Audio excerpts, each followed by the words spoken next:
In order to download the Ubuntu server, we head to their website ubuntu.com and then download Ubuntu and choosing server here and get Ubuntu server. Here you have the option to choose the Ubuntu 24.04 LTS or long-term support or the latest version of Ubuntu, which is 25.10.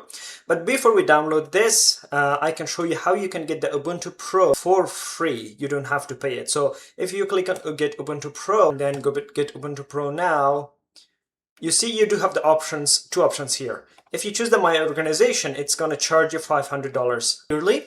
But if you choose Myself, or if you're going to use it for your own project, it's free and you can add up to 5 machines to this subscription.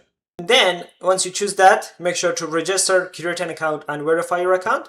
Once you verify your account, you will be landed to a page like this that you will have your token and also the command to attach a machine to this Pro subscription.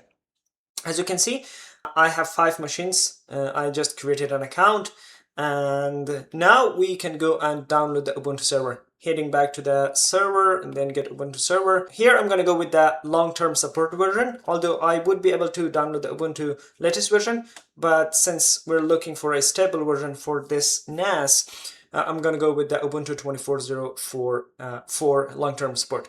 I'm going to download this. It might take a few seconds and the downloads starts here. As you can see, it's about 3.2 gigabytes. We have to wait for this to finish downloading and then we're going to create a bootable USB in order to install it on the laptop or PC that we want. The download is finished and we do have the Ubuntu server, live server ISO image right here.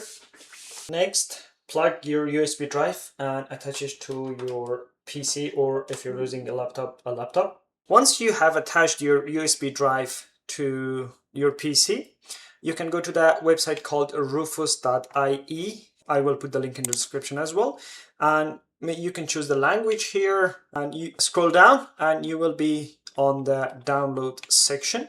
You have different options to choose if you want a standard, portable, or if you're using another architecture, for example, ARM, or if it's x86. For this, I'm gonna just download the standard version, the latest version 4.13, and you can just click on that. It has a small size of 1.9 megabytes, and I have it right here.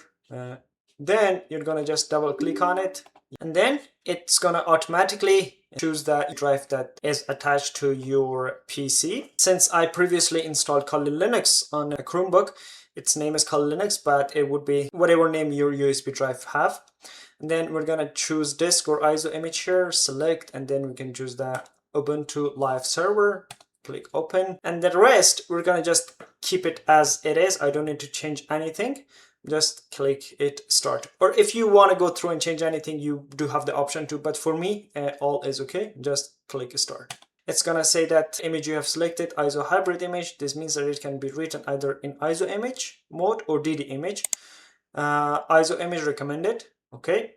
And this says that it's used grep 2.12. The application includes the installation files for grep 2.14.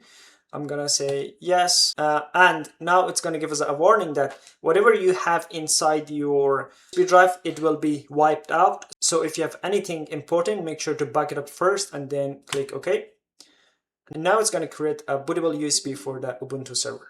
Now the USB drive is ready to be used to install the Ubuntu server. As you can see, now it changed the name from Kali Linux to Ubuntu server. And that's it. And that's how you can create a bootable USB drive for Ubuntu Server Pro.